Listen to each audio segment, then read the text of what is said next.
What's up, guys? You are listening to another late June edition of the SplashTag Podcast. I'm Matt, and today here with me, I have my good friend, longtime hooper, I guess pickup buddy. Some ways I could say a basketball soulmate, Sid. How you doing, man? I'm doing pretty good, man. Appreciate you having me. I'm glad to Yeah, be here.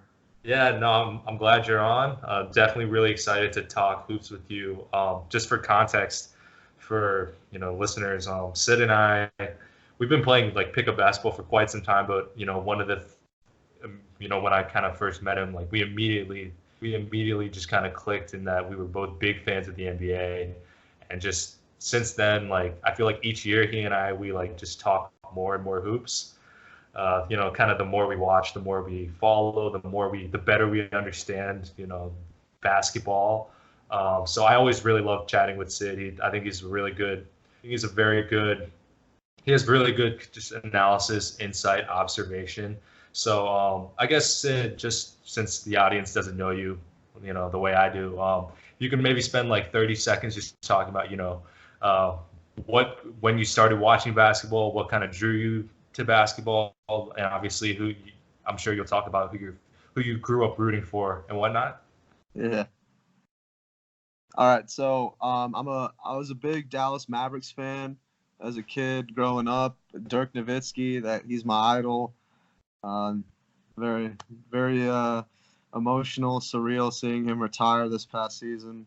Yeah. But pretty much watching him and that era, really, the late 2000s, that was the era that drew me into basketball. Not just the Mavs, but obviously the Lakers and the Spurs were like the kings of the West, and on the East side, you had LeBron and the Cavs, and then when he left to go to Miami, he was on the Heat, teamed up with Wade and Bosh, and you had the big three Celtics, the Bulls with the former MVP Derrick Rose when he was a young star.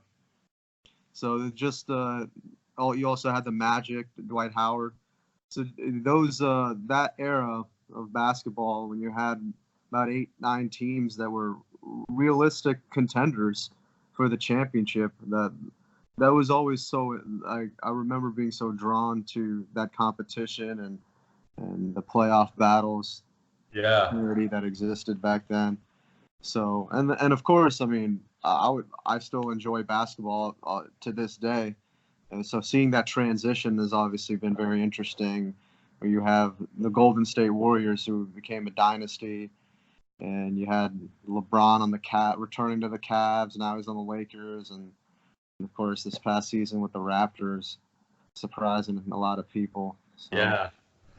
Yeah, I've always been just a big fan of basketball, like Matt said, and I went to University of Maryland, so I'm also big into Maryland basketball.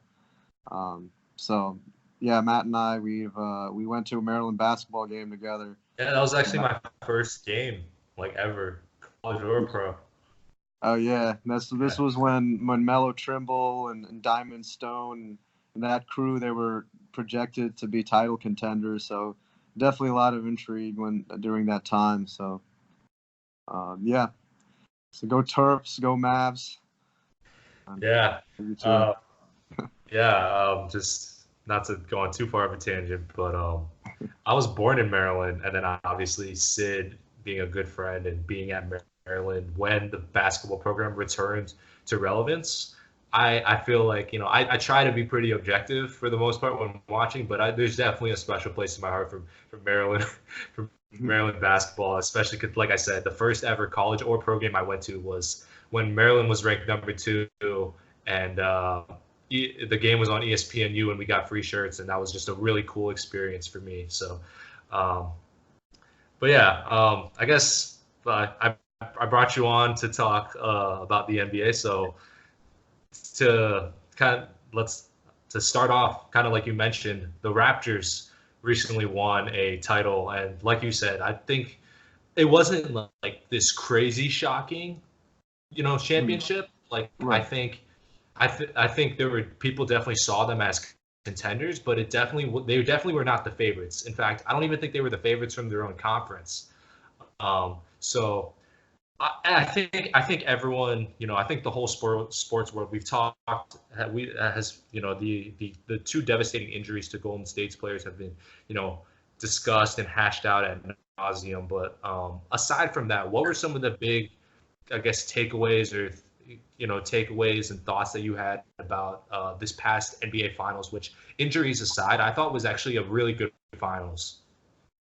Yeah, I very much agree. It was very interesting from start to finish, and I think I really think this narrative of Steph Curry, can he perform in the finals? I mean, that needs to be put to bed, because he balled out in Game 3, went off for, what was it, 47 points? Yeah.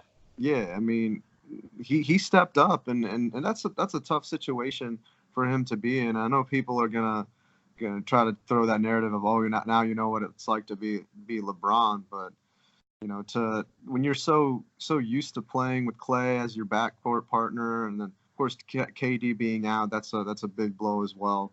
But you did see them kind of, they did they were on a roll even without KD, and so they kind of went back to their old ways of the OG 2015 2016 Warriors, playing that style, and I think the Clay injury did sort of disrupt that, because of course he's an integral part of the puzzle. And then, not to mention the Raptors, of course, they're an excellent opponent. Not having all guys on deck, it's going to be tough against a team like the Raptors, the way they were playing. And so, but I mean, I still think Steph did a great job. I actually think even Game 6, people are going to remember that he missed that potential go-ahead shot. But I thought he played a pretty good game. His decision making throughout the game was very good, setting his teammates up, getting his guys involved. So I don't know. I think Steph Curry still had a very good finals. It just the Raptors ended up playing better as a team.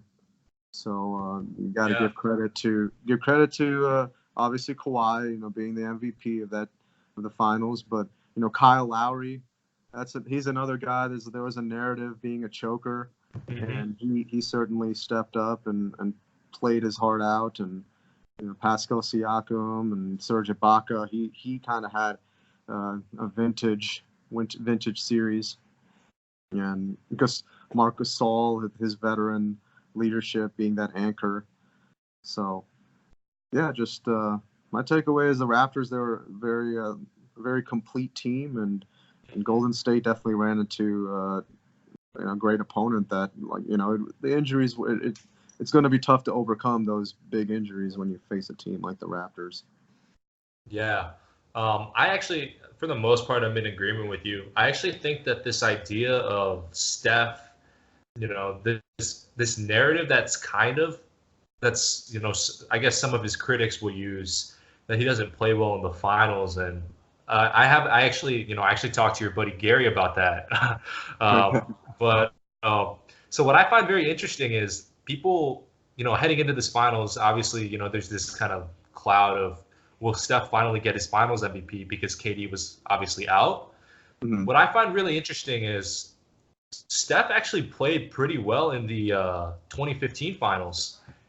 Yeah. And yet because Iguodala was put, essentially the Warriors reeled off 3 straight wins when they switched to the quote death lineup when Iguodala was starting, and Iguodala played good defense on LeBron and whatnot. So I always found it interesting that Steph didn't get 2015 Finals MVP, and he did, not only that, he didn't get a single vote. Yeah. Yeah. I was very surprised. Because I'm looking at his game log. So Game 1, he has 26. They win. Game 2, they lose by 2. He has a bad game for his standards. He has 19 points on 23 shots. Game 3, they lose that was the game where I think LeBron spiked the ball at the end. He has 27 points on 20 shots, and he has 6 assists. It's not an amazing Steph game, but it's fine. It's not bad by any means. And then games 4, 5, and 6, they obviously win 3 straight, and he has 22, 37, and 25. Yeah. Yeah, so to me at least, like, I just find it so interesting that if Steph just wins the 2015 NBA Finals MVP, like, do we even have this conversation about him? And I guess it's an interesting point that I guess that Max Kellerman's brought up, and one of your good friends Gary told me was that it just seems like when it's like do or die, he needs to hit a shot or they lose in like the most intense moments, that he hasn't come through in any of those. And I've seen the video clip of like the montage. He's 0 for 8 in those situations, and I definitely can see where that's coming from, right? Because I think when you and we think of Steph, we never think of that when they're in those tight situations, like for instance, like against the Rockets in 2018 or whatever. I never felt like the Warriors were this team that would always hit, like the go-ahead shot with 5 seconds left. Right. But I don't know. I just find it so interesting, like the fact that there's still this narrative about Steph, despite that, like you said, he has 47 in Game 3. I felt he hit some tough shots to keep him or to put him back in it in Game 5 as well. And I don't know. It's interesting to me because I do agree that, you look at the top players in NBA history, like the LeBrons, the MJs, the Kobes, and even you go down the list a little bit, even like Dirk, Will Chamberlain. You feel like they have those moments. Like obviously Dirk has the layup in 2011 in Game 2. I don't think Steph's had that moment yet, but I feel like he's damn near accomplished everything else you can accomplish or kind of have as an NBA All-Star and a future Hall of Famer. Yeah, no, I agree with that. It's almost like he's checked so many boxes off the bucket list, and it's always like that's the one thing that critics can pull out and bring up with the statistics. Obviously, with the 0 for 8, I guess it's 0 for 9 now. I think it was 0 for. I think it's 0 for 8 now. So I think. It's 0 for 8 now. Okay. Yeah. Okay. Yeah, I wasn't sure if that picture that I saw was from before that shot or after, but okay. Yeah, I mean, like that's I guess the one blemish, but I thought actually one interesting thing. So Andre Iguodala was showed up to First Take the other day, and they asked him about it, and Max Kellerman was trying to say that in a do or die situation, who do I trust more between you and Steph? I trust you. But Iguodala made a great point. He said, well, I mean, does Steph have the luxury of being left wide open like I was? Because the attention that he's going to command, and of course, if Klay's in there, and obviously if KD is in there, their defenses are going to key in on those guys. So it does. I mean, Iguodala is kind of benefits from that setup. So I thought that was a good point. I mean, yeah, like Steph, like every time he's been in those moments, it's the defense is basically daring him to get the ball out of his hands. They would rather him get the ball out of his hands. So it's a higher level of difficulty, which he's capable of doing because we've seen him do it so many times in his career, hit these impossible 3-point shots, but it just hasn't happened yet in that moment. But I think you just have to think about Golden State's style of play, and for the most part, they're just always looking for the best shot. Yeah. So I think a lot of times, I mean, yeah, sure. I mean, Steph hasn't made one yet, but I think you got to take a closer look and see, like, what was the quality of the look of the shot, I guess. And when I think about that Game 6 shot, I mean, that's not easy by any means. I mean, you got like 3 guys running right at you. You pretty much have to sprint and go run and just turn around and a fall away. Like that level of difficulty is extremely high. Yeah. Yeah. Yeah, go ahead. I don't know if it's fair to call him to go as far as saying he's a choker, but I mean, it is one thing, I guess, as we evaluate Steph's career. I guess it's one thing where you would hope that Steph gets that chance in a moment, in the coming years, and he can actually eradicate that. I think that would be huge for him to kind of put that completely to bed. Yeah, So, and I guess on that note, like you said, he'll let's assume that Golden State can remain competitive. yeah, That is one thing that he has the chance to change. Like yeah, obviously, obviously, I'm sure people who really hate, who are really just trying to be picky and hate on him, they'll always be like, even if he makes one or two, they'll be like, oh well, he's 2 for 10 or whatever. But like at the end of the day, it is something he can change, or like he has the chance to change and improve. Not even I wouldn't even say improve upon, but I don't think that this is the last opportunity where he's on a big stage and he has the chance to to hit a shot that is do or die. oh yeah, So I certainly don't think that it's the last chance we'll see, or the last time we'll see him get a chance at that kind of shot. And I was also watching the video, so like how so the statistic I think is like he's 0 for 8 in the final 20 for go ahead shots in the final 20 seconds of a playoff game. Now a couple of things I saw the video of all 8 shots. right, A couple problems I have with it. One, it's a very specific criteria. It has to be a go-ahead shot, and it's like within the final 20 seconds. And now, I do agree. Like, I don't think of him as hitting, as one of the most clutch guys in the league per se. But at the same time, I think the whole 0 for 8 is definitely, I guess the way I'd say it is like the criteria of measurement to when they display that on the monitor, it's very specific to make him look bad, if that makes sense. The criteria they're using are very yeah, very pointed to make him look as bad as possible per se. Whereas you think about it, like he's hit threes to that. I've seen many games where they're down double digits in the fourth, and he hits timely threes and hits guys for open looks that go in and whatnot to help them spur a comeback. Like, is that not clutch as well? You know what I mean? oh Like, yeah, I yeah, think people are, and like I said, when Max Kellerman brings it up, I can't dispute what he's saying from a like this, because he is saying things that have happened. But at the same time, like I said, like to suggest that he is this guy who just, I don't know, like freezes up or like is less impactful to winning in the fourth quarter than he is the first three, I think is absolutely ludicrous, considering that I think that if anything, I think the biggest knock, not the biggest knock, but one thing I noticed about Steph is he's always kind of playing loose. Like, it doesn't matter what time, the time on the clock, like the oh yeah, situation, he's always playing like this happy-go-lucky, kind of free, loose brand of basketball, which has made him so good. oh yeah, for sure. Yeah, but wow, that was quite a bit of discussion on Steph, and um, I guess to sum it up, I think you and I both hope that he does get a chance to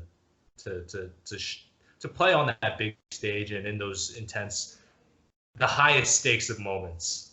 Yeah, Just no, I mean, because, yeah, yeah, it'll be very interesting to see next year. I mean, I think it's definitely an interesting opportunity for him to see what he can do, without KD and Clay. And obviously we'll see this offseason who the Warriors, how they make their moves accordingly. But yeah, we'll see. I think it's an opportunity. If he leads the Warriors to a top seed in the West, I think that in itself should make people realize, his greatness, and like he's able to do that. And yeah, I wouldn't bet against him. yeah. I think I personally, as someone who watches a lot of games and just watches so much basketball, I wouldn't count out a team, even if KD. We expect KD to miss all of next year and Clay to miss most of it, but I'm hearing people saying they're going to be in the lottery, which I personally think is too. I think that's ridiculous. Yeah, I agree. Because when you have I mean, people also sleep on the fact that like Draymond shows up, like he shows up to play, when it matters. So Oh yeah, yeah, I mean, my thought is like if you have a guy who is an MVP candidate in his prime, like I don't see how that's a lottery team. Even though the West is and I'm sure we'll talk about this in a little bit, but the West is looking like another like a gauntlet. Mm-hmm. Yeah. So I mean, obviously, we're talking about the finals. I don't want to do a disservice to the Raptors. I think maybe we might want to spend a little bit. We don't want to summarize the finals and only talk about Steph and Golden State, and Oh you know. yeah, So for sure. yeah, so I'm thinking. I'm just curious. Do you think that the Raptors championship means that Kawhi stays? Yes, I think so. You I think? think, Okay. yeah. I mean, I know you hear these reports about him being, very interested in LA, and I'm sure he'll give it a consideration. But um, they did win the championship. It was a very complete team. I think it seems like Kawhi is it's hard to get a read on him, so it's all Hmm. speculation at the end of the day. But I really wouldn't be surprised if he feels like, you know what, let's run it back. We have a great chance of coming out of the East again and facing one of the whoever survives the Western Conference Gauntlet. So yeah, I can see him staying, but I guess there's something to be said about these rumors about LA. So I wouldn't count out I guess either of the LA teams if the Lakers are able to pull it off with the cap room and squeeze him in there, and then of course the Clippers are this up and coming team. They surprised a lot of people this past season with Yeah. their aggressive fight against the Warriors as an 8 seed. So I guess you can't count those teams out as suitors, but I still think that the Raptors are the most likely scenario. Yeah. Okay. I personally think it's really down to the Clippers and the Raptors. Like you said, I think it's hard to get a read on what Kawhi just. It's hard to get a read about on him on a lot of stuff, honestly. But Mm. yeah, I really think it's either like, okay, we just won the championship. This team is, this organization knows how to kind of manage my workload throughout the season so that I'm ready to go for the playoffs. And like, obviously, the team is pretty deep. Right. But then I guess the argument the other way is like, maybe he's like, he looks at it and he's like, I've already won 2 championships. I just want to like, be close to home, spend more time, back home with my family, whatever the case. Think the whole he wants to play at home, and he could maybe he might look at bringing the Clippers to a championship as like the next challenge, Oh because yeah. they're a franchise has never been to the conference finals, but yeah, I think it's down to those two. Obviously, there's going to be rumors about the Lakers, though I think that, and I'm sure we can hit on this in a little bit, but I think it's just very difficult when the Lakers they just got AD, obviously, and they don't have that third max spot open. Like Yeah. I think they have like 23 million in cap space, and they need open up about another 10, and they don't even Right. have. I think they only have 5 guys under contract, so it's just like I'm not quite sure. And even if they were to get Kawhi, don't get me wrong, a team where you have Kawhi, AD, and LeBron is absolutely absurd. But I just you would have to fill out the rest of the roster with minimum guys. Yeah, I don't know who they would put around them. I'm sure there would be guys willing to, take discounts and whatnot to live in LA, play for a championship, but I don't know, and I do think I do. This is just me personally. Obviously, I don't have any like insider sources, but like, would don't you feel like Kawhi is the kind of guy? He just won Finals MVP, Right. and don't you feel like him of all people would be the last guy to say, you know what, I just won Finals MVP, but I'm gonna be kind of second fiddle to LeBron.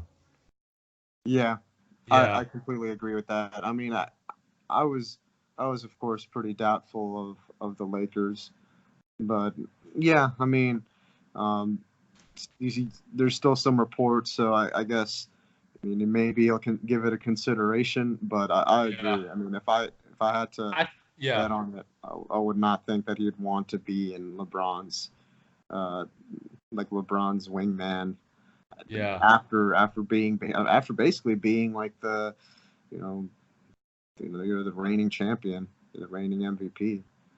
Yeah. Oh. I mean, like, the Lakers are always going to get meetings because they're the Lakers for the most part. But Yeah. I think you summed it up well. I wouldn't bet on him being in LA. Yeah. As for other, I guess, other, Raptors talk, I think you and I are both pretty happy that Kyle Lowry got his chance to kind of Oh yeah. silence all the naysayers. Yeah. Yeah. And that And he plays with heart. So mhm, and he balled out. yeah. Well, I was gonna say, did you um, how did you feel about kind of this? Because you and I have talked a little bit about this, like off air. But how did you feel about this idea that Kyle Lowry didn't quote unquote show up in the biggest moments or like in the playoffs even? I always thought that was overblown. I think. I mean, I don't have. I mean, I never took a closer look to see how did Kyle Lowry play in this particular game, but it just seems to me that most of the losses in the Toronto Raptors playoff history in recent memory, it's just them losing to a more superior team, and of course the superior player, which was LeBron James on the Cavs. I mean, he was sensational. I mean, he was playing superb basketball and I think it's just matchup wise, and there's also sometimes just the confidence, try from the Raptors' point of view, it's like, can they overcome the LeBron and the Cavs? And for the Cavs, they rolled into Toronto fully believing, yeah, we've done this before, we can do it again, it's no problem. So and I think about that series last year. Yeah, they got swept, but game one was pretty close. Mm-hmm. And Yeah. then I guess it just kind of slipped away. So I mean, I think Kyle Lowry is just an easy target as a scapegoat. But I mean, if you're gonna criticize him, I mean, you have to kind of criticize from top to bottom. I think Mm-hmm. if you were gonna nitpick on the Raptors and why they kept falling short before this Yeah. season.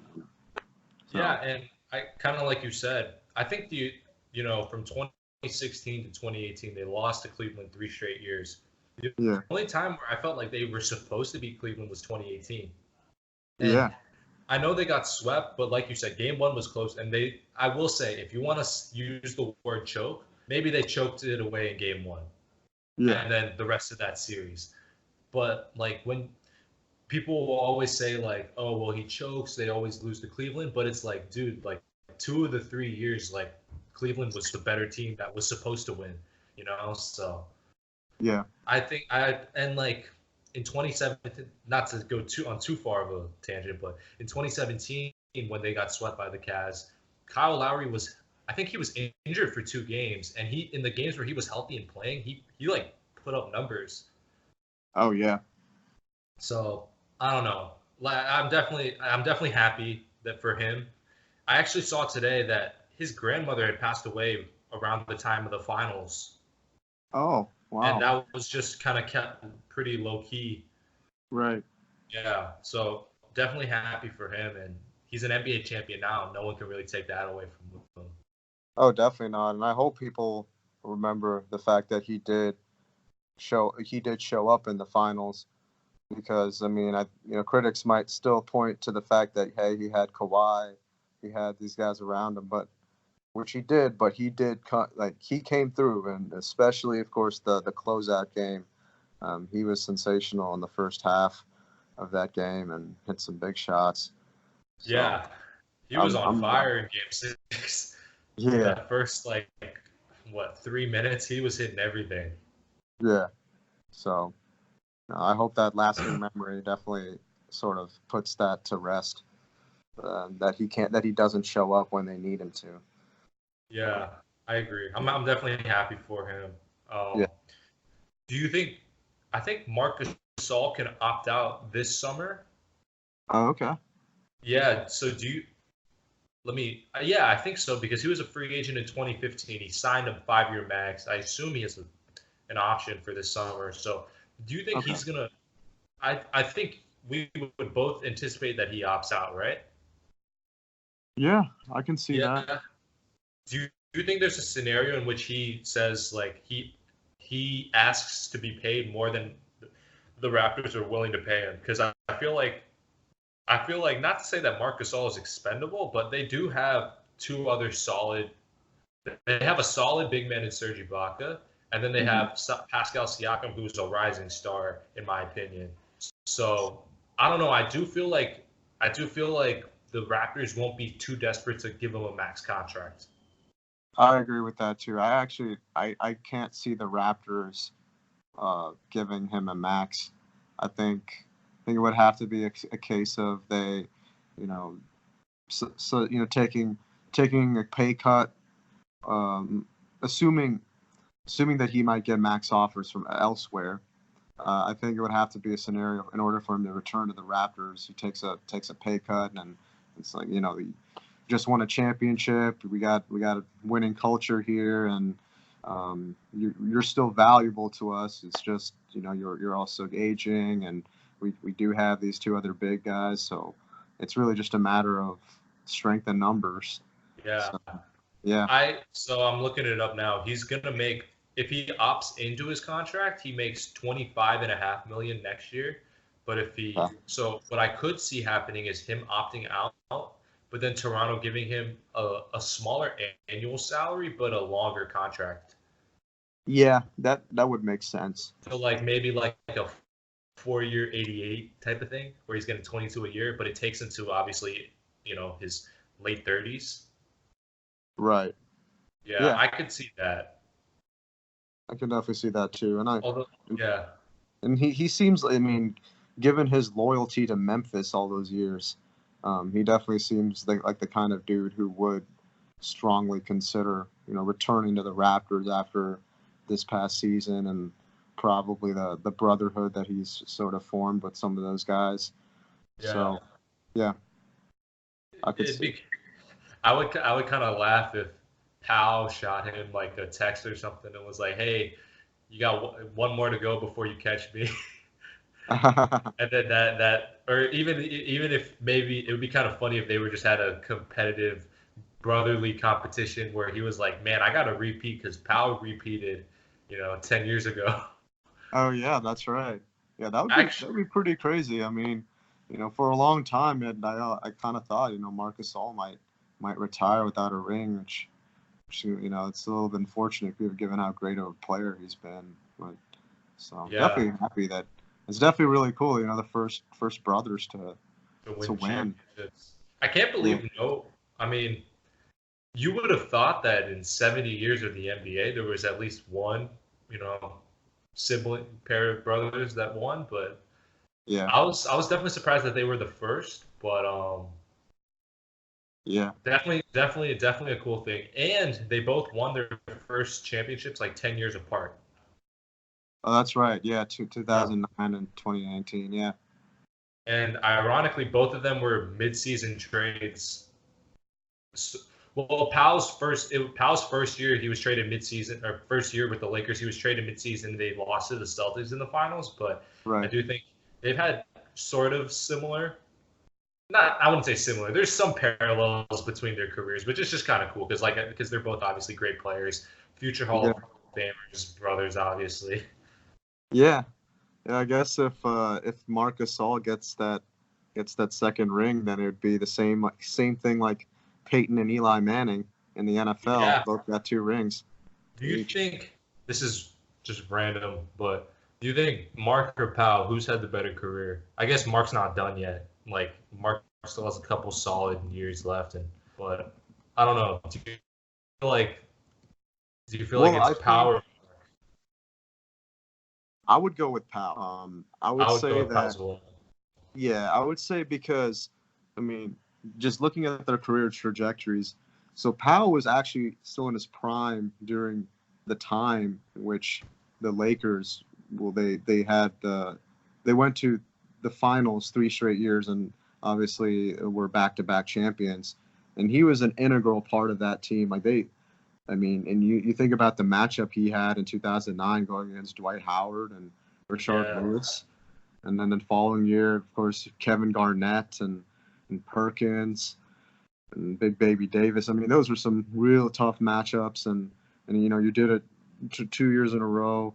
So I would still go with Powell, and of course, I mean he's been a great player for really his whole career. Same with Mark. So I'm just mostly basing it off of the fact just those couple runs um, how pivotal he was, and not to take anything away from Marc Gasol this year because he was very valuable to the Raptors, but again, he wasn't the primary big man. I thought obviously Pascal Siakam and Serge Ibaka, I thought they were two very valuable as far as the big men on the Raptors, and I guess Marc Gasol is kind of on the later end of his career, so he's maybe not the same like Memphis Marc Gasol now. So yeah, and just to wrap this up, I do think it's interesting, or just some facts. Powell's been to twice as many All-Star games. He also had a couple good years he had 2 good years with the Bulls. People forget. Oh yeah. Yeah, but Mark has made the All NBA first team once, and Powell's never made it. But I would agree with you. I would give the slight edge to Powell. I think Powell also came out of the gate better. He was higher pick. He was more NBA ready right off the bat, and so he was putting up numbers right away in Memphis. Whereas Mark, I remember Mark, it took a couple years until he kind of came into his own. Oh yeah. Yeah. That's for sure. Trying to think of other Raptors points I want to hit on. It looks like Masai Ujiri is going to stay in Toronto. I know the Wizards made a run at him, right? But it looks like he'll stay in Toronto. So I think that's definitely good for Toronto because I think Masai Ujiri has done an incredible job in both Denver, but especially in Toronto. Oh yeah, well, agreed, and I think that definitely increases their chances of keeping Kawhi. I would think. Yeah, I definitely agree with that because I feel like if Masai had left, it would give Kawhi not an excuse, or a valid reason to leave. Yeah. Well, it won't be the same anymore. Yeah. Yeah, because he could look at it and say, I brought you guys a championship, but now the architect who brought this all together is gone, and I just want to I want to spend more time closer to home, etc. Yeah. But yeah. So I guess moving on from the finals, I guess we could have a quick hit on the NBA awards. So we're recording this before the NBA awards are announced. I don't know when this will get published into the podcast feed, but real quick, do you have Giannis or Harden as your MVP? I would go with Giannis. Giannis? I do believe there's merit to leading your team to the number 1 seed in the conference, and I mean the Bucks were a great team all season. Yeah, they did end up losing to the Raptors, but they were playing very well. They did have a 2-0 lead, and Giannis was a big part of that. And I don't think that the series against the Raptors, when Kawhi kind of won that matchup, should divert that attention away from what Giannis accomplished this whole season. So yeah, I would go with him. Okay. Yeah. I would give the slight edge to Giannis only because I do feel like Giannis was more.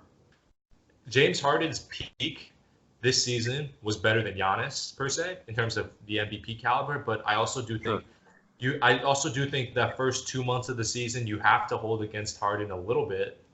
And whereas right from the gate, Giannis was good on both ends as well. Harden is passable on defense.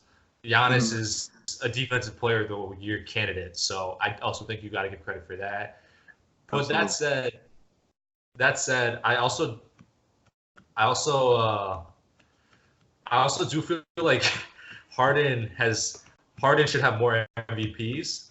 I always feel like he finishes in the top 3, He's Yeah. frequently finished in the top three, but then not won it. And he obviously won his first MVP last year, which I thought he deserved. But I don't know. I hope it's not a situation where if Giannis does win in 10 years, we all look silly thinking like, wow, that really should have gone to Harden.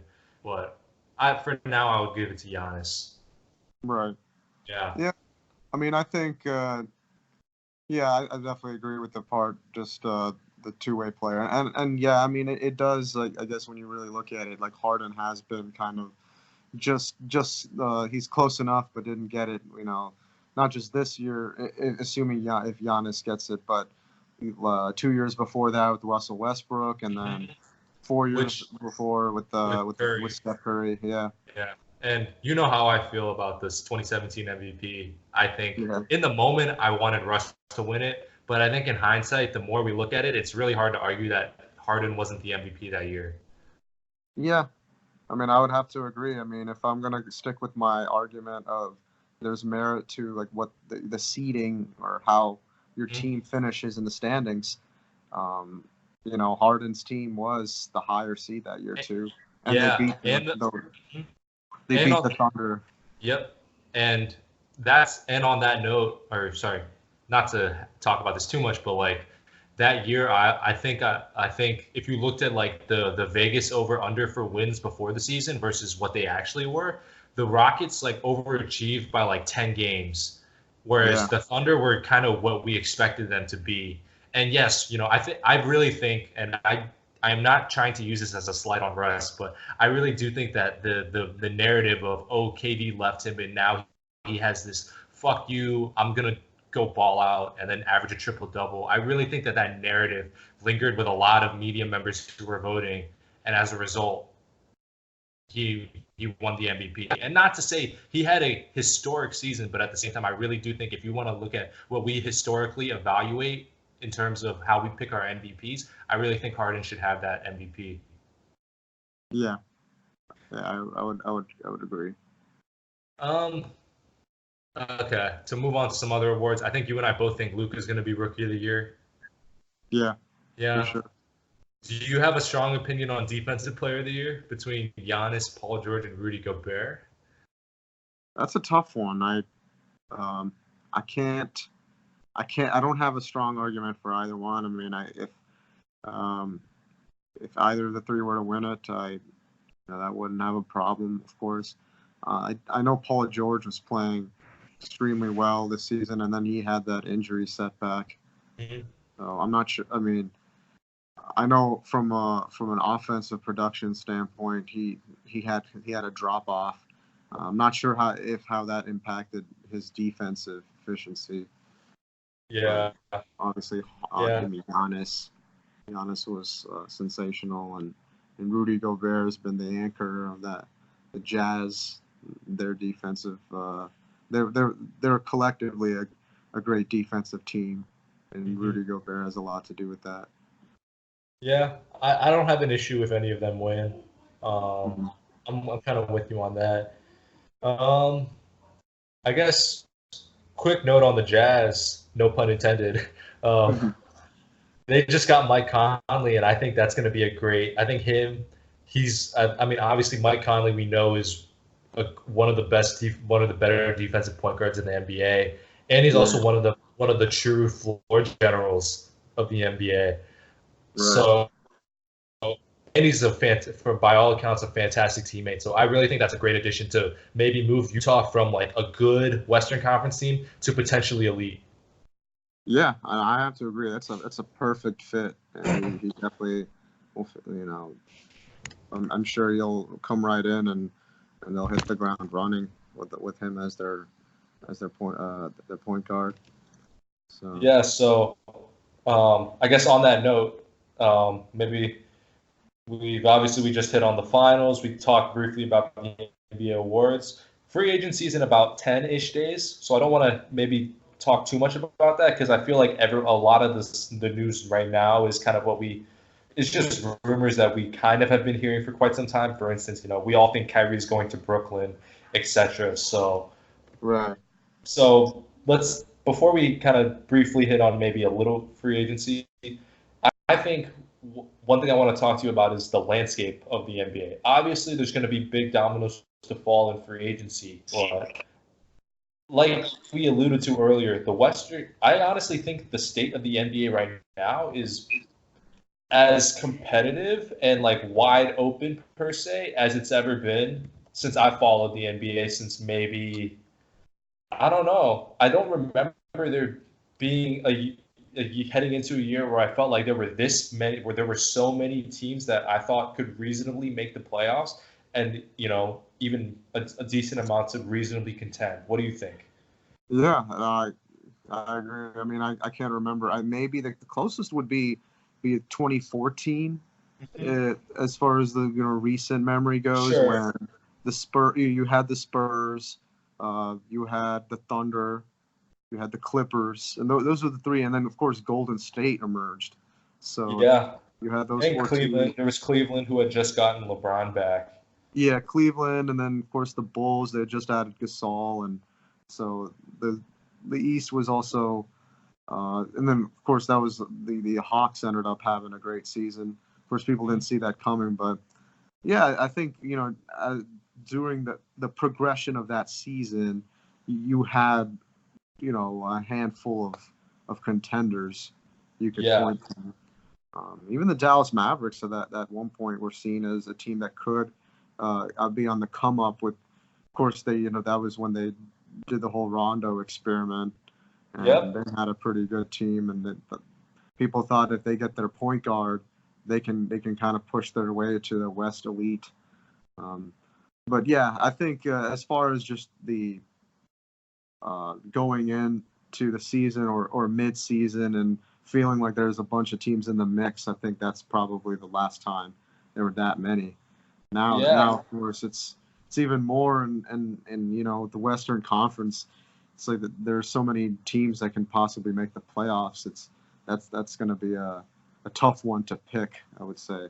Yeah, and I guess to compare it to that 2014-15 season, I would argue that this current Eastern Conference is better than that Eastern Conference, and I also think the bottom dweller teams are much better than the bottom dwellers of 2014. So, for instance, the worst team back then was like the Sixers, like who were tanking. Right. And I don't see a team that's like as bad as those Sixers teams. And, like right now, like basically up until maybe January of this past season, I think the only team in the Western Conference that was like out of the playoff race was the Suns. Yeah. So, and I just feel like every team has gotten a little better, but at the end of the day, somebody has to miss the playoffs, Right. So obviously we don't know like we haven't seen all the free agent additions, but I guess maybe we could run through some of the teams, and I guess we could run through the teams and kind of break down like, do we feel like they realistically have a shot at the playoffs? Because I do think that this list is pretty expansive if you think about it. Oh yeah, I'm sure. Yeah. So Golden State, Denver, and if I'm missing anyone, please, interject and let me know after. I'm thinking teams that could look at their roster next year and say we have like a shot at the playoffs. Golden State, Denver, Portland, Houston, Utah, OKC. I think those six are like and the Lakers. I think those seven are kind of no-brainers. Yeah. Yeah. So that's 7 teams already. That's not. Then you have teams like the Spurs and the Clippers, and the Clippers could even become like a quote no-brainer if they get a big free agent. But the Spurs and the Clippers are well coached. The Kings almost made the playoffs last year. They were in the playoff hunt for quite some time, and they were really exciting. And we saw a huge leap from my guy De'Aaron Fox. So that's another team. The Timberwolves have Karl Anthony Towns, who is one of the best big men in basketball. And I actually saw the other day they're trying to see if they can get D'Angelo Russell. Ah, that's interesting. So I feel like they're going to be competitive at least. That right there is, I think, 11 teams that I would say could realistically be in the playoffs. And then I think teams like the Grizzlies, the Pelicans, and the Mavs, though I wouldn't bet on them making the playoffs per se. I do feel like their rosters will be better. Their rosters will either be better or at least like competitive in the regular season. As in, it's not like you just walk in and say, "Oh, this is a free win." Like back in the day, you could just walk into the Sixers or the Timberwolves arena and be like, "Oh, we can rest our starters." You know what I mean? So I just feel like that's not the case. And I also feel like the East, when you look at the East has gotten is much better than it's been in quite some time. You know, obviously the Bucks, Raptors, Sixers, you know, that you have that top three. The Celtics, even though we anticipate them losing Kyrie, you know, the Celtics still have a lot of good players. So to see them not making the playoffs is a little, you know, out far-fetched. Brooklyn, I think we both expect to be in the playoffs. Right. Indiana's pretty well coached, right? Yeah, and if they get Oladipo back. Yeah, I also really like Russell on Indiana. D'Angelo Russell on Indiana. I think they could use a point guard. Yeah, I think they could use an upgrade at point guard, and considering that like a lot of the times it's been Oladipo carrying such a burden as a playmaker and a creator and a scorer. Mm-hmm. But yeah, I mean, I look at a lot of the teams in the East, and I just feel like even the bottom teams, like, you know, I think the Pistons will be better because, you know, they've had a year to establish their identity under Dwayne Casey, who I think is a good coach. Right. I think the Magic, who made the playoffs this past year, the Wizards and the Heat should probably at least be in the conversation. And honestly, the Hawks, I really like what the Hawks did at the NBA draft night. So I don't know. I just feel like there's few very like awful teams in the NBA. And by the way, if the Knicks get their pipe dream of, you know, getting the free agents that we've seen they're reported to get, the Knicks would be in that conversation too. Yeah. So there's a lot of potential teams. It's the whole like because they do have cap space. So if they're able to land the free agent, that changes things. I mean, you mentioned the West, and of course, like I pretty much agree with your rundown. But even like teams on, let's say like the Clippers, for example, we don't know, but if they get a star, then they could just shoot up. The Mavs are an interesting case with, you know, we haven't seen Kristaps Porzingis yet, how he's gonna gel with Luka on the team. But the Mavs do have cap space. We don't know who they're gonna get. They're allegedly trying to go for Kemba Walker. And that would impact, I guess, you know, if Kemba were to leave the Hornets and go to the Mavs or the Lakers, that would impact the West as well as the East. Yeah, and I mean, I guess I got to show the Mavs some love since you're on. The Mavs are gonna Luka's gonna be, you know, he's gonna have a year under his belt. Hopefully he's more adjusted to just the consistent, you know, the 82 game grind. But the Mavs are going to get Kristaps Porzingis, who took a whole year off to recover from his ACL. Throw in a free agent, like, I don't know. The West is so stacked that I wouldn't bet on that being a playoff team. But like, would that surprise me? Absolutely not. Yeah. No, yeah. I feel like that's how I feel about a lot of teams in the West. It's like, it's hard to like bet on them making guaranteeing that they will make the playoffs given the depth of the West. But like, you know, it wouldn't surprise you to see them in the mix. Oh yeah, for sure. I mean, there's really can only count on one hand, I think, for all NBA teams, where you say you look at them and you're like, I don't think they're gonna make it. For everyone else, it's like, you know, they could. You know. I guess it's like what. I mean, Charlotte, we don't know what's going to happen with Kemba, so let's not count them. But I guess it'd be like what? Chicago, Cleveland, Phoenix, maybe Memphis. Yeah. Maybe the Hawks, but that's tops 5, maybe at most 5-ish. Obviously, there's so many dominoes we still have to see fall with regards to free agency. But like I said, I've never felt like heading into a summer, so many teams were like, yo, like we could make the playoffs. And I think part of that has to do with the fact that I think the talent is just getting better. Like there's a deeper pool of talent, but on top of that, we just saw a dynasty fall, and as a result, not fall, but they didn't three-peat, obviously. So I think a lot of teams at the top are like, yo, we could capitalize on this right now. Rather than, I feel like a couple years ago, some teams were like, let's just suck and get some good draft picks. You know what I mean? Right.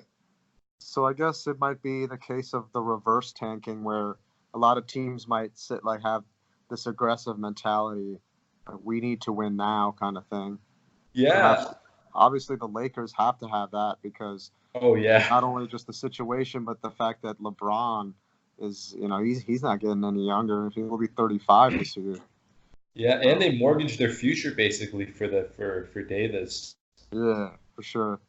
So it's all in right now. Yeah, and I know that when you have this lottery system, you can never 100% eliminate teams being incentivized to lose, but I do think that the new lottery odds, the fact that they smoothened the odds out, makes teams realize like, hey, I can be the 10th worst team in the league and have a decent shot at the top 3 pick rather than needing to be, the worst team in the league. And as a result, that makes teams a little more competitive during the year.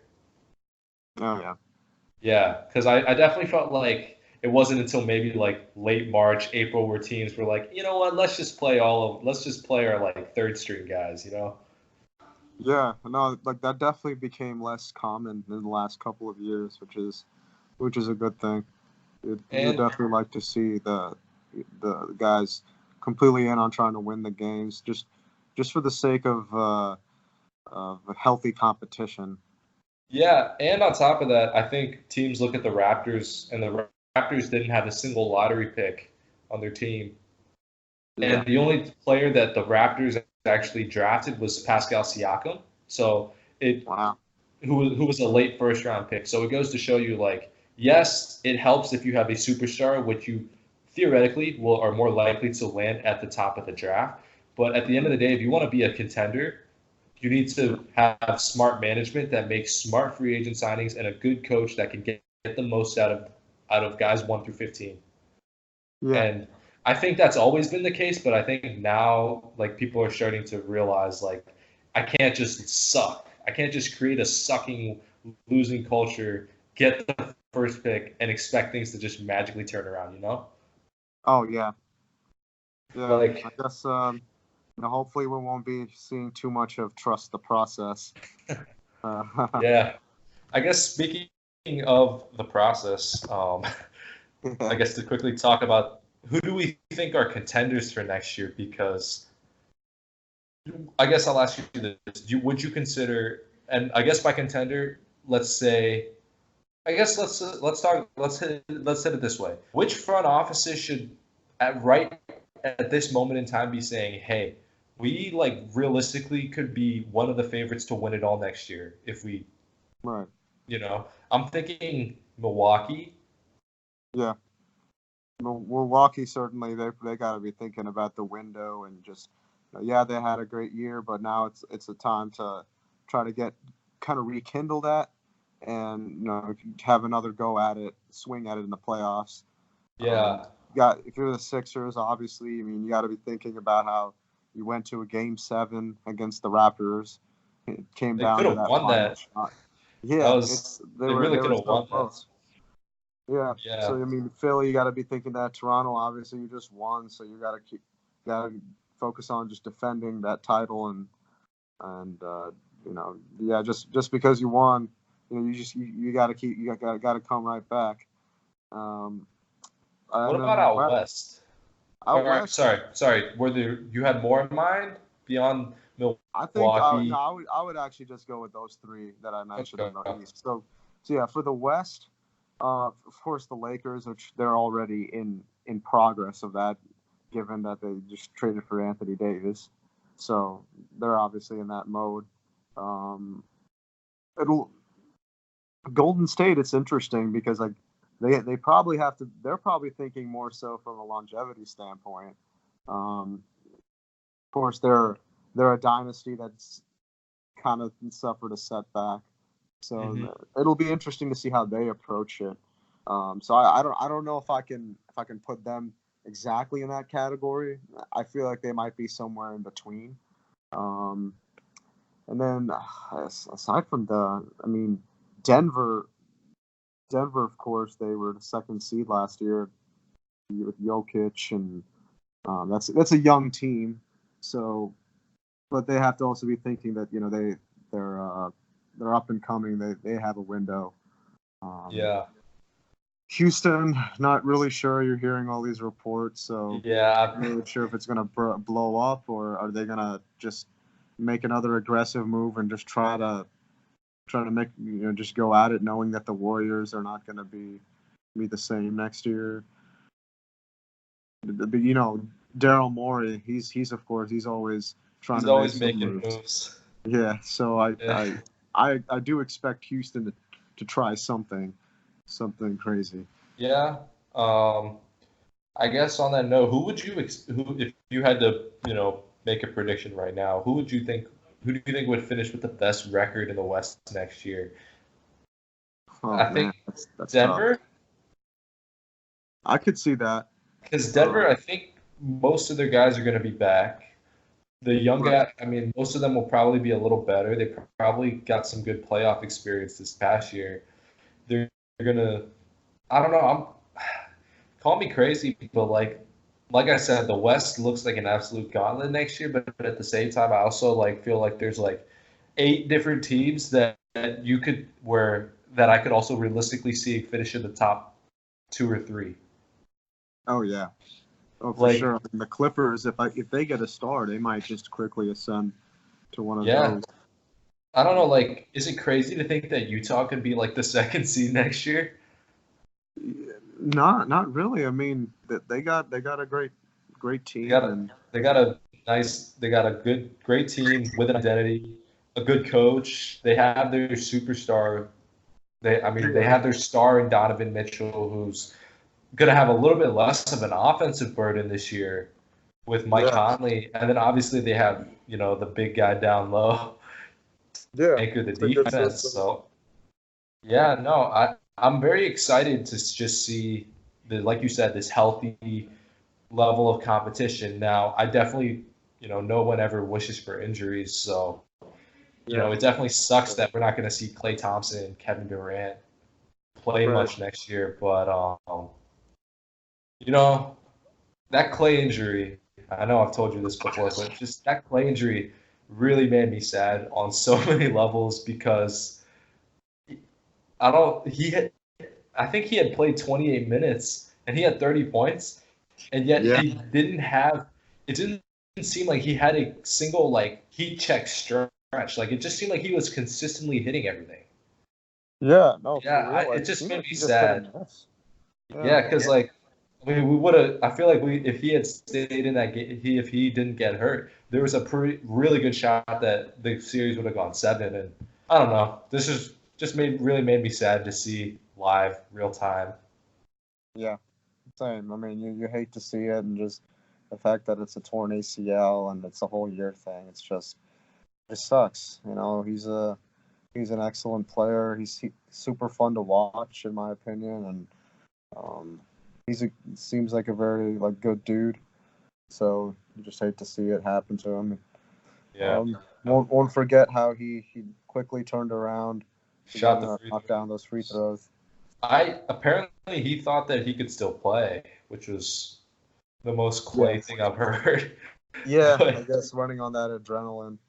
Yeah, it's definitely adrenaline, and I think I have friends who have torn ACLs. They've said that you can run, you can jog. It's just that you can't you don't have the side to side movement in your leg.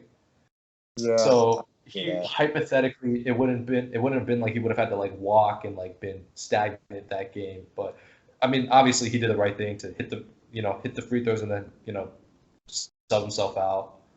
Yeah. Yeah. They definitely made the right medical decision. Yeah. Yeah. Suck to see. Yeah. So we're hitting the 75-minute-ish mark, but I guess before we go, quick. I'm gonna just name a free agent, and I want to just your gut instinct on where you think they're going. So you already mentioned Kawhi, Toronto, KD. I'm actually going to say I can see him opting in for this year. Interesting. And staying with the Warriors, yeah. I could see him not opting in, but I could see him signing an extension with the Warriors, but then doing like a sign-in trade, like as in negotiating a situation where he ends up somewhere else, but he gets the Golden State level money. Yeah, that would be like my next choice. If he were to switch teams, that would make a lot of sense. And then Golden State would obviously not them for by nothing. opting in, do you mean staying in Golden State, or do you mean opting into the contract? Because I think opting into the contract. Interesting. Yeah. Interesting. Okay. And you think that's just so that he can delay free agency one more year? Yeah. Okay. I think I can see how this whole thing and the injury and him missing the year, it could change his outlook, and perhaps he would want to maybe come back and be healthy, and then kind of go through with the free agency process. Okay. Yeah. Okay. So my thought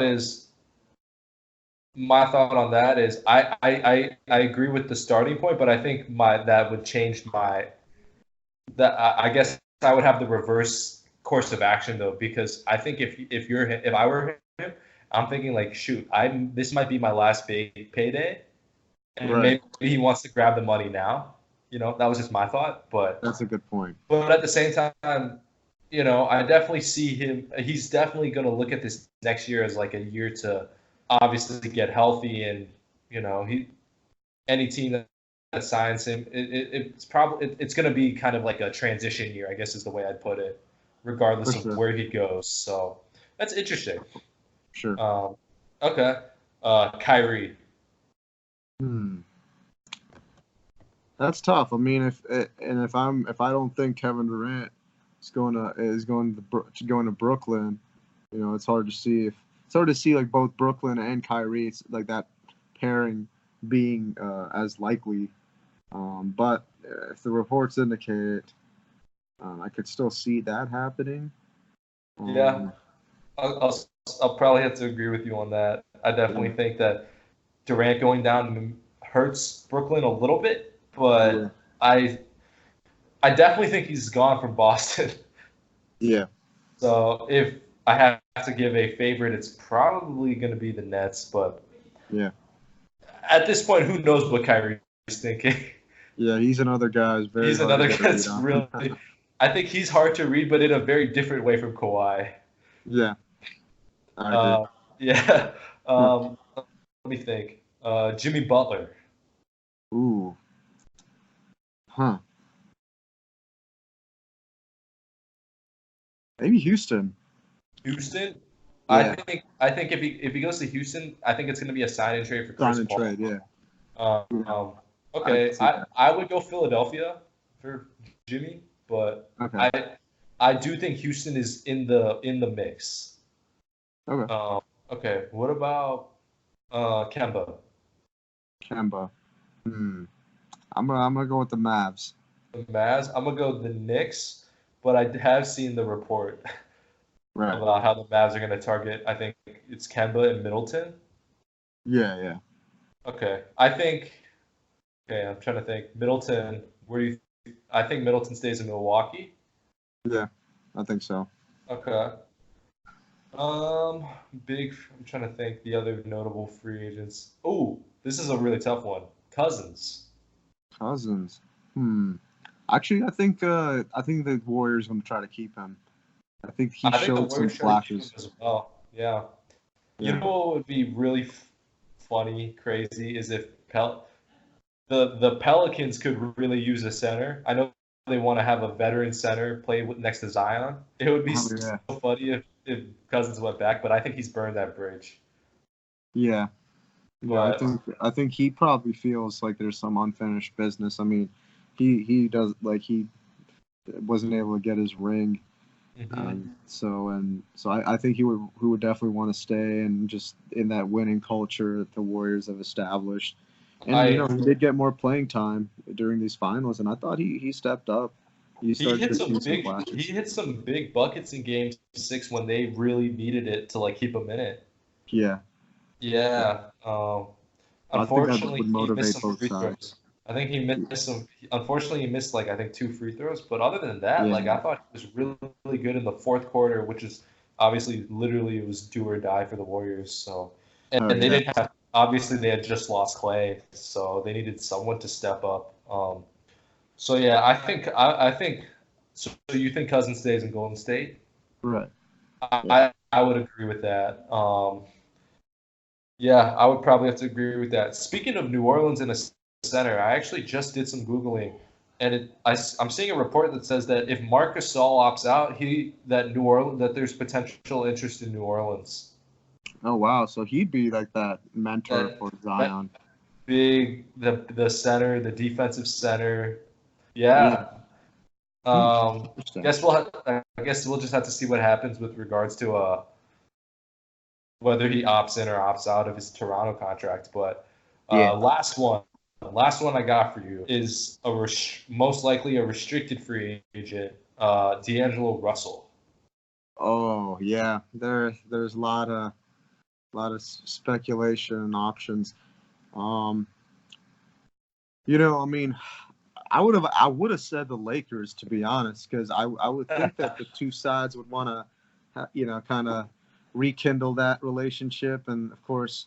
And to be fair, a lot of the Magic Johnson, who was the one who kind of threw shade at D'Angelo, he's gone.